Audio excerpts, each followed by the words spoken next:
Hello students, welcome back to my YouTube channel. ನಾನು ನಿಮಗೆ ಇವತ್ತಿನ ವಿಡಿಯೋದಲ್ಲಿ ITRSನಲ್ಲಿ 2024 ಕ್ವಶನ್ ಪೇಪರ್ ಪ್ರಾಬ್ಲಮ್ ಮಾಡಿಸ್ತಾ ಇದ್ದೀನಿ. ಅದು tax liability of company problem ಹೇಗೆ ಮಾಡಬೇಕು ಅನ್ನೋದನ್ನು ಇವತ್ತಿನ ವಿಡಿಯೋದಲ್ಲಿ ತಿಳಿಸ್ತಾ ಇದ್ದೀನಿ. ನೋಡಿ, ಕಂಪನಿ ಟ್ಯಾಕ್ಸ್ ಲಯಬಿಲಿಟಿಯನ್ನು ಫೈಂಡ್ ಔಟ್ ಮಾಡಬೇಕಾದ್ರೆ ನೀವು 5 ಸ್ಟೆಪ್ಪನ್ನು ಫಾಲೋ ಮಾಡಬೇಕಾಗುತ್ತೆ. ಸ್ಟೆಪ್ 1, 2, 3, 4, 5.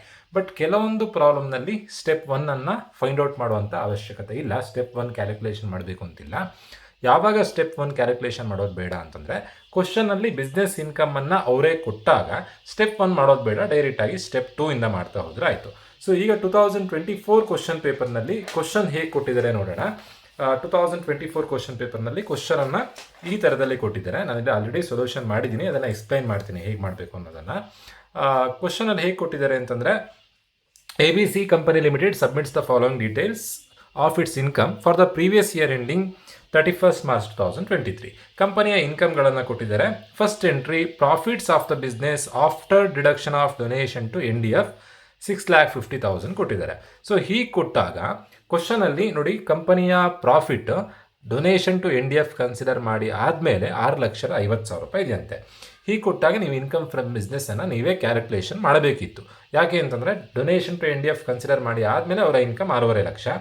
ಹಾಗಾದರೆ ಅದಕ್ಕಿಂತ ಮುಂಚೆ ಅವರ ಇನ್ಕಮ್ ಎಷ್ಟು? ಸೊ ಕ್ಯಾಲ್ಕುಲೇಷನ್ ಮಾಡೋದು ಹೇಗೆ?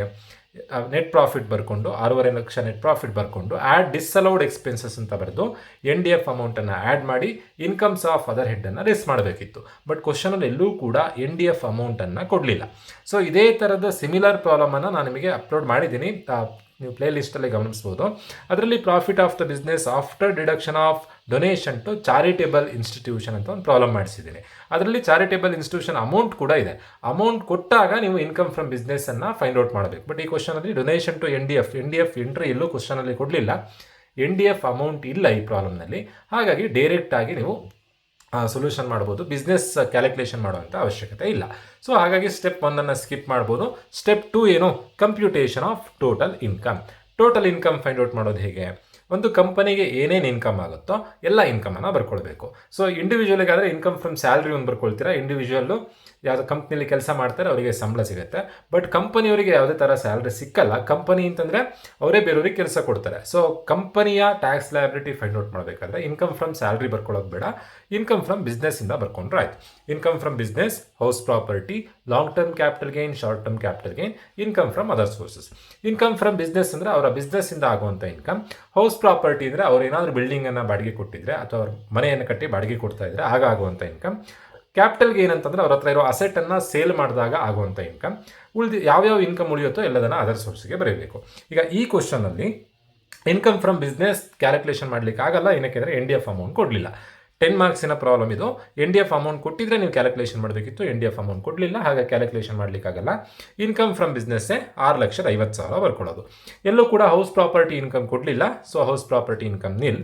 ಕ್ಯಾಪಿಟಲ್ ಗೇನ್ ಕ್ವಶನಲ್ಲಿ ಕೊಟ್ಟಿದ್ದಾರೆ 2 ಲ್ಯಾಕ್ ಕೊಟ್ಟಿದ್ದಾರೆ. Long term capital gain 2 lakh ಇದೆ. ಸೊ ಯಾವ್ಯಾವ ಇನ್ಕಮ್ ಉಳಿಯುತ್ತೋ, ಬುಕ್ ಪ್ರಾಫಿಟ್ ಒಂದನ್ನು ಬಿಟ್ಟು ಯಾವ್ಯಾವ ಇನ್ಕಮ್ ಉಳಿಯುತ್ತೋ ಎಲ್ಲದನ್ನು ಅದರ್ ಸೋರ್ಸಿಗೆ ಬರೀಬೇಕು. ಯಾವ್ಯಾವ ಇನ್ಕಮ್ ಉಳಿಯುತ್ತೆ? ಇಂಟ್ರೆಸ್ಟ್ ಆನ್ ಗೌರ್ಮೆಂಟ್ ಸೆಕ್ಯೂರಿಟೀಸ್ ಉಳಿಯುತ್ತೆ, ಡಿವಿಡೆಂಡ್ ಫ್ರಮ್ ಡೊಮೆಸ್ಟಿಕ್ ಕಂಪನಿ ಉಳಿಯುತ್ತೆ. ಇಂಟ್ರೆಸ್ಟ್ ಆನ್ ಗೌರ್ಮೆಂಟ್ ಸೆಕ್ಯೂರಿಟೀಸ್ ಅಂದರೆ ಏನು? ಆ ಕಂಪನಿಯವರು ಗೌರ್ಮೆಂಟಿನ ಬಾಂಡ್ ಮೇಲೆ ಇನ್ವೆಸ್ಟ್ಮೆಂಟ್ ಮಾಡಿದರು. ಇನ್ವೆಸ್ಟ್ಮೆಂಟ್ ಮಾಡಿದ್ದಕ್ಕೆ 40,000 ರೂಪಾಯಿ ಬಡ್ಡಿ ಸಿಗ್ತಾ ಇದೆ. ಇದು ಇನ್ಕಮ್ ಆಗುತ್ತೆ. ಬಿಸ್ನೆಸ್ಸಿಂದ ಆಗೋ ಇನ್ಕಮ್ ಅಲ್ಲ, ಹೌಸ್ ಪ್ರಾಪರ್ಟಿಯಿಂದ ಆಗೋ ಇನ್ಕಮು ಅಲ್ಲ, ಕ್ಯಾಪಿಟಲ್ ಗೇನಿಂದ ಆಗುವಂಥ ಇನ್ಕಮು ಅಲ್ಲ. ಹಾಗಾದರೆ ಎಲ್ಲಿ ಬರೀಬೇಕು? ಅದರ್ ಸೋರ್ಸಿಗೆ ಬರೀಬೇಕು. ಡಿವಿಡೆಂಡ್ ಫ್ರಮ್ ಡೊಮೆಸ್ಟಿಕ್ ಕಂಪನಿ, ಆ ಕಂಪನಿಯವರು ಯಾವುದೋ ಒಂದು ಕಂಪನಿಯ ಶೇರ್ ಮೇಲೆ ಇನ್ವೆಸ್ಟ್ಮೆಂಟ್ ಮಾಡಿದರು. ಶೇರ್ ಮೇಲೆ ಇನ್ವೆಸ್ಟ್ಮೆಂಟ್ ಮಾಡಿದ್ದಕ್ಕೆ 60,000 ರೂಪಾಯಿ ಡಿವಿಡೆಂಡ್ ಸಿಗ್ತಾ ಇದೆ. ಟೋಟಲ್ ಆಗಿ 2 ಇನ್ಕಮ್ ಅದರ್ ಸೋರ್ಸಿಗೆ ಬರುತ್ತೆ. 40 + 60 1 ಲಕ್ಷ ಆಯಿತು. ಬರೋವಂಥ ಆನ್ಸರ್ ಗ್ರಾಸ್ ಟೋಟಲ್ ಇನ್ಕಮ್ ಆಗುತ್ತೆ. ಇಷ್ಟನ್ನು ಆ್ಯಡ್ ಮಾಡಿದಾಗ 6.5 + 2 8.5, 8.5 + 1 9.5 ಲಕ್ಷ ಗ್ರಾಸ್ ಟೋಟಲ್ ಇನ್ಕಮ್ ಆಗುತ್ತೆ. Less deductions under section 80C to 80U. ಡಿಡಕ್ಷನ್ಸಿಗೆ ಯಾವ ಎಂಟ್ರಿ ಬರುತ್ತೆ ಅಂತಂದರೆ, ಕ್ವಶನಲ್ಲಿ ಕೊಟ್ಟಿರುವಂಥ ಡೊನೇಷನ್. ಈ ಕ್ವಶನಲ್ಲಿ ಡೊನೇಷನ್ ಕೊಟ್ಟಿದ್ದಾರೆ, NDF ಕೊಟ್ಟಿದ್ದಾರೆ, ಬಟ್ ಅಮೌಂಟ್ ಕ್ವಶನಲ್ಲಿ ಕೊಡಲಿಲ್ಲ. ಒಂದು ವೇಳೆ ಡೊನೇಷನ್ ಟು NDF ಅಮೌಂಟ್ ಕೊಟ್ಟಿದ್ರೆ ಆ ಅಮೌಂಟನ್ನು ನೀವು ಇಲ್ಲಿಗೆ ಬರೀಬೇಕಿತ್ತು. ನೆನ್ಪಿಟ್ಕೊಳ್ಳಿ, ಡೊನೇಷನ್ ಕೊಟ್ಟಾಗ 2 ಥರದ ಡೊನೇಷನ್ ಬರುತ್ತೆ, without limit, with limit.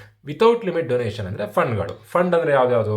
Prime minister national relief fund, clean Ganga fund, earthquake relief fund, cyclone relief fund.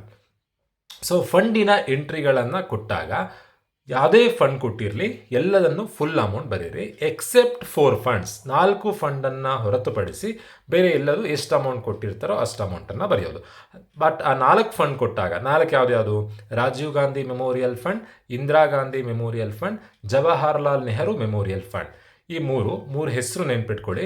ಜೊತೆಗೆ prime minister drought relief fund, ಈ 4 ಎಂಟ್ರಿಗಳನ್ನು ಕ್ವಶನಲ್ಲಿ ಕೊಟ್ಟಿದ್ರೆ ಆಗ ಅರ್ಧ ಅಮೌಂಟ್ ಬರೀಬೇಕು. ಯಾಕೆ ಅಂತಂದರೆ ಆ 4 ಎಂಟ್ರಿಗೆ 50% ಡಿಡಕ್ಷನ್. ಎಲ್ಲ ಫಂಡನ್ನು ಫುಲ್ ಬರೀಬೇಕು ಎಕ್ಸೆಪ್ಟ್ 4 ಹೊರತುಪಡಿಸಿ.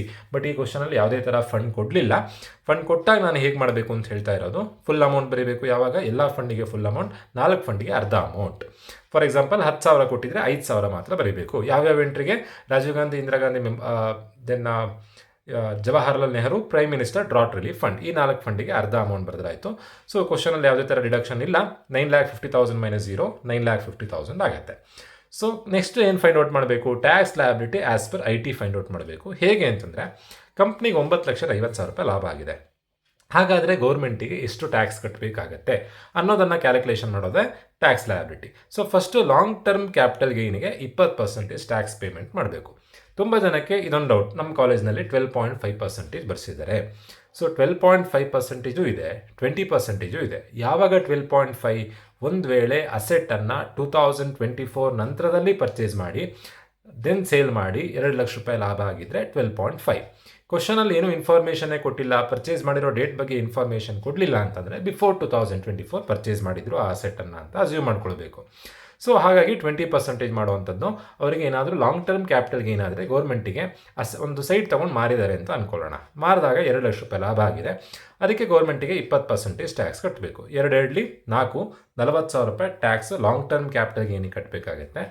Taxes on other income it's slab rate ಹೇಗೆ ಅಂತಂದರೆ ಕಂಪ್ನಿಗಾಗಿರೋ ಇನ್ಕಮನ್ನು ಬರ್ಕೊಳ್ಬೇಕು. ಕಂಪ್ನಿಗಾಗಿರೋ ಇನ್ಕಮ್ ಎಷ್ಟಿದೆ, 9,50,000 ಇದೆ. ಆ 9,50,000ದಲ್ಲಿ 2 ಲಕ್ಷ ರೂಪಾಯಿಗೆ ಟ್ಯಾಕ್ಸ್ ಕಟ್ಟಿ ಆಗಿದೆ. ಸೊ 9,50,000ರಲ್ಲಿ 2 ಲಕ್ಷ ಕಳ್ಕೊಳ್ಬೇಕು. 2 ಲಕ್ಷ ಕಳ್ಕೊಂಡಾಗ 7.5 ಲಕ್ಷ ಬರುತ್ತೆ. ಏನಕ್ಕೆ 2 ಲಕ್ಷ ಲೆಸ್ ಮಾಡಿದ್ದು, ಆಲ್ರೆಡಿ 2 ಲಕ್ಷಕ್ಕೆ ಟ್ಯಾಕ್ಸ್ ಕಟ್ಟಾಗಿದೆ. ಸೊ ನಾವು 9.5 ಲಕ್ಷಕ್ಕೂ ಟ್ಯಾಕ್ಸ್ ಕಟ್ಟಿದರೆ ಈ 2 ಲಕ್ಷ ರೂಪಾಯಿ 2 ಸರಿ ಟ್ಯಾಕ್ಸ್ ಕಟ್ಟಿದಂಗೆ ಆಗುತ್ತೆ.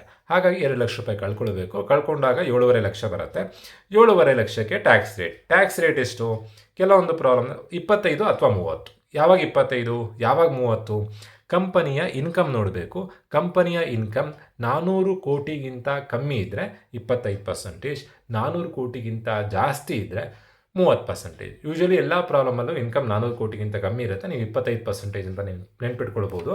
7,50,000ಕ್ಕೆ 25% ಮಾಡಿದ್ರೆ ಬರುವಂಥ ಆನ್ಸರ್ 187.5. ಸೊ 187.5 ಸ್ಲ್ಯಾಬಿನ ಟ್ಯಾಕ್ಸು, 40,000 ರೂಪಾಯಿ long term capital gain tax, total ಆಗಿ 2,27,500 ರೂಪಾಯಿ ಆಗುತ್ತೆ. ಸೊ ಸರ್ಚಾರ್ಜ್ ಅಂದರೆ ಕೆಲವೊಂದು ಸತಿ ಎಕ್ಸ್ಟ್ರಾ ಟ್ಯಾಕ್ಸ್ ಕಟ್ಟಬೇಕಾಗುತ್ತೆ. ಯಾವಾಗ ಎಕ್ಸ್ಟ್ರಾ ಟ್ಯಾಕ್ಸ್ ಕಟ್ಟಬೇಕು ಅಂತಂದರೆ ಇನ್ಕಮ್ 1 ಕೋಟಿಗಿಂತನೂ ಜಾಸ್ತಿ ಇದ್ದರೆ, ಒಂದು ವೇಳೆ ಕಂಪನಿಯ ಇನ್ಕಮ್ 1 ಕೋಟಿಗಿಂತ ಜಾಸ್ತಿ ಇದ್ದರೆ 7% ಎಕ್ಸ್ಟ್ರಾ ಟ್ಯಾಕ್ಸ್ ಕಟ್ಟಬೇಕು. ಇನ್ಕಮ್ 10 ಕೋಟಿಗಿಂತನೂ ಜಾಸ್ತಿ ಇದ್ದರೆ 12% ಎಕ್ಸ್ಟ್ರಾ ಟ್ಯಾಕ್ಸ್ ಕಟ್ಟಬೇಕು. ಯಾವುದಕ್ಕೆ ಎಕ್ಸ್ಟ್ರಾ ಟ್ಯಾಕ್ಸ್? 7% ಯಾವುದ್ರ ಮೇಲೆ ಮಾಡಬೇಕು ಅಂತಂದರೆ ಏನು ಟ್ಯಾಕ್ಸ್ ಬಂದಿರುತ್ತೋ ಆ ಟ್ಯಾಕ್ಸ್ ಮೇಲೆ 7% ಮಾಡೋದು. ಬಟ್ ಈ ಪ್ರಾಬ್ಲಮಲ್ಲಿ 1 ಕೋಟಿಗಿಂತ ಇನ್ಕಮ್ ಕಮ್ಮಿ ಇದೆ, ಸೊ ಸರ್ಚಾರ್ಜ್ ಬರಲ್ಲ. ಎಲ್ಲ ಕಂಪನಿಯವರು ಕೂಡ ಯಾರ್ಯಾರು ಟ್ಯಾಕ್ಸ್ ಕಟ್ತಾರೋ ಅವರೆಲ್ಲರೂ ಕೂಡ ಹೆಲ್ತ್ ಆ್ಯಂಡ್ ಎಜುಕೇಷನ್ಗೆ ಕಾಂಟ್ರಿಬ್ಯೂಷನ್ ಮಾಡಲೇಬೇಕು 4%. ಅದಕ್ಕೆ ಹೆಲ್ತ್ ಆ್ಯಂಡ್ ಎಜುಕೇಷನ್ ಸೆಸ್ ಅಂತ ಕರಿತೀವಿ. ಸೊ 4% ಯಾವುದ್ರ ಮೇಲೆ ಕ್ಯಾಲ್ಕುಲೇಷನ್ ಮಾಡಬೇಕು ಅಂತಂದರೆ ಏನು ಟೋಟಲ್ ಟ್ಯಾಕ್ಸ್ ಬಂದಿರುತ್ತೋ ಅದಕ್ಕೆ 4%. 2,27,500ಗೆ 4% ಮಾಡಿದಾಗ 9,100 ಆಗುತ್ತೆ. ಅದಕ್ಕೆ 9,100 ಹೆಲ್ತ್ ಆ್ಯಂಡ್ ಎಜುಕೇಷನಿಗೆ ಕೊಡಬೇಕು. ಟೋಟಲ್ ಆಗಿ ಟ್ಯಾಕ್ಸು 2,27,500 ರೂಪಾಯಿ ಕೊಡಬೇಕು. ಹಾಗಾದರೆ ಟ್ಯಾಕ್ಸ್ ಲಯಬಿಲಿಟಿ ಏನಾಗುತ್ತೆ, 2,36,600 ರೂಪಾಯಿ ಆಗುತ್ತೆ. ಸೊ ಇದು tax liability as per IT. Next ನೀವು tax liability as per MAT calculation ಮಾಡಬೇಕು. Tax liability as per MAT calculation ಹೇಗೆ, ಹೆಡ್ಡಿಂಗ್ ಹಾಕೊಂಡಿದ್ದೀನಿ, computation of tax liability as per MAT. Calculation ಹೇಗೆ ಅಂತಂದರೆ ಕ್ವಶನಲ್ಲಿ ಬುಕ್ ಪ್ರಾಫಿಟ್ ಕೊಟ್ಟಿರ್ತಾರೆ. ಆ ಬುಕ್ ಪ್ರಾಫಿಟಿನ ಮೇಲೆ 15% ಕ್ಯಾಲ್ಕುಲೇಷನ್ ಮಾಡಬೇಕು. ಬುಕ್ ಪ್ರಾಫಿಟ್ 10 ಲ್ಯಾಕ್ ಕೊಟ್ಟಿದ್ದಾರೆ, 10 ಲ್ಯಾಕಿಗೆ 15% ಮಾಡಿದಾಗ 1,50,000 ಬಂದಿದೆ. ಸೊ ಅದಕ್ಕೆ 4% ಹೆಲ್ತ್ ಆ್ಯಂಡ್ ಎಜುಕೇಷನ್ ಸೆಸ್ 1,50,000ಕ್ಕೆ 4% ಮಾಡಿದಾಗ 6,000 ಬಂತು. ಟೋಟಲ್ ಆಗಿ 1,56,000 ಆಯಿತು. ಬುಕ್ ಪ್ರಾಫಿಟಿನ ಮೇಲೆ 15% ಕ್ವಶನಲ್ಲಿ ಕೊಟ್ಟಿರಲ್ಲ, ಆಲ್ವೇಸ್ 15%. ಈ ಸ್ಟೆಪ್ಪನ್ನು ಇನ್ನೂ ಸಿಂಪ್ಲಿಫೈ ಮಾಡಬೇಕು ಅಂತಂದರೆ ಬುಕ್ ಪ್ರಾಫಿಟನ್ನು ಕ್ಯಾಲ್ಸಿಯಲ್ಲಿ ಟೈಪ್ ಮಾಡ್ಕೊಳ್ಳಿ. 10 ಲ್ಯಾಕ್ ಇದೆ. 10 ಲ್ಯಾಕ್ ಇಂಟು 15.6% ಮಾಡಿದ್ರೆ ಫೈನಲ್ ಆನ್ಸರೇ ಬರುತ್ತೆ. 15% ಮಾಡೋ ಬದಲು 15.6% ಮಾಡಿದ್ರೆ tax liability as per mat ಬರುತ್ತೆ. ಇಲ್ಲ ನೀವು ಹೀಗೆ ಸ್ಪ್ಲಿಟ್ ಮಾಡ್ತೀರಾ ಅಂತಂದರೆ ಹೀಗೆ ಬೇಕಾದರೂ ಮಾಡ್ಬೋದು. ಫಸ್ಟು 15% ಮಾಡಬೇಕು, ಬಂದಿರೋ ಆನ್ಸರ್ಗೆ 4% ಆ್ಯಡ್ ಮಾಡಬೇಕು. ಅದು tax liability as per MAT ಆಗುತ್ತೆ. ಲಾಸ್ಟ್ ಸ್ಟೆಪ್ನಲ್ಲಿ tax payable amount find out ಮಾಡೋದು ಹೇಗೆ ಅಂತಂದರೆ tax liability as per MAT ಬರ್ಕೊಳ್ಬೇಕು. Then tax liability as per income tax ಅದೇನಿದೆ 2,36,600 ಇದೆ. ಎರಡನ್ನೂ ಬರ್ಕೊಳ್ಬೇಕು. ಎರಡನ್ನೂ ಬರ್ಕೊಂಡು ಯಾವುದು ಹೈಯೆಸ್ಟ್ ಇರುತ್ತೋ ಅದೇ ಫೈನಲ್ ಆನ್ಸರ್ ಆಗುತ್ತೆ. 1,56, 2,36, 600. ಹೈಯೆಸ್ಟ್ ಇರುವಂಥ ಅಮೌಂಟ್ ಯಾವುದು? 2,36, 600. ಇದು ಟ್ಯಾಕ್ಸ್ ಪೇಬಲ್ ಅಮೌಂಟ್ ಆಗುತ್ತೆ. ಸೊ ಈ ಥರದಲ್ಲಿ ನೀವು ಟ್ಯಾಕ್ಸ್ ಲಯಬಿಲಿಟಿ ಸೊಲ್ಯೂಷನನ್ನು ಮಾಡಬೇಕಾಗತ್ತೆ. ಇದು 2024 ಕ್ವಶನ್ ಪೇಪರ್. 24ರಲ್ಲಿ 5 ಮಾರ್ಕ್ಸಿಗೆ ಸಿಮಿಲರ್ ಇದೇ ಥರದೇ ಪ್ರಾಬ್ಲಮ್ ಕೊಟ್ಟಿದ್ದಾರೆ. ನಾನು ಅದೇ ಥರದ ಪ್ರಾಬ್ಲಮನ್ನು ಆಲ್ರೆಡಿ ಅಪ್ಲೋಡ್ ಮಾಡಿದ್ದೀನಿ. ಸ್ವಲ್ಪ ಅಮೌಂಟ್ ಚೇಂಜಸ್ ಇದೆ. ಆ ಪ್ರಾಬ್ಲಮ್ ನೋಡ್ಕೊಳ್ಳಿ, ಆವಾಗ ನೀವು 5 ಮಾರ್ಕ್ಸಿನ ಪ್ರಾಬ್ಲಮ್ ಹೇಗೆ ಅಟೆಂಡ್ ಮಾಡಬೇಕು ಅಂತ ಗೊತ್ತಾಗುತ್ತೆ. ದೆನ್ 3 ಮಾರ್ಕ್ಸಿಗೆ ಏನೇನು ಥರ ಕೇಳ್ತಾರೆ ಅಂತಂದರೆ ಅವರೇ ಕ್ವಶನಲ್ಲೇ ಟೋಟಲ್ ಇನ್ಕಮ್ ಕೊಟ್ಟಿರ್ತಾರೆ. ಈ ಸ್ಟೆಪ್ಪು ಮಾಡೋದು ಬೇಡ. ಟೋಟಲ್ ಇನ್ಕಮ್ ಅವರೇ ಕೊಟ್ಟಿರ್ತಾರೆ, ಬುಕ್ ಪ್ರಾಫಿಟ್ ಅವರೇ ಕೊಟ್ಟಿರ್ತಾರೆ. ನೀವು tax liability as per IT, tax liability as per mat ಮಾಡಿಕೊಂಡು ಟ್ಯಾಕ್ಸ್ ಪೇಬಲ್ ಅಮೌಂಟನ್ನು ಫೈಂಡ್ ಔಟ್ ಮಾಡಲಿಕ್ಕೆ ಕೊಡ್ತಾರೆ. ಆ ಥರದ ಪ್ರಾಬ್ಲಮನ್ನು 3 ಮಾರ್ಕ್ಸಿಗೆ ಕೊಡ್ತಾರೆ. ಆ ಥರದ ವೀಡಿಯೋಸ್ ಎಲ್ಲ, ಆ ಥರದ ಪ್ರಾಬ್ಲಮಿನ ವೀಡಿಯೋಸ್ ಎಲ್ಲ ಅಪ್ಲೋಡ್ ಮಾಡಿ ಆಗಿದೆ. ಹೋಪ್ ಎಲ್ರಿಗೂ ಈ ವಿಡಿಯೋ ಅರ್ಥ ಆಗಿದೆ ಅಂತ ಅಂದ್ಕೊಳ್ತಾ ವಿಡಿಯೋ ಮುಗಿಸ್ತಾ ಇದ್ದೀನಿ. Thank you.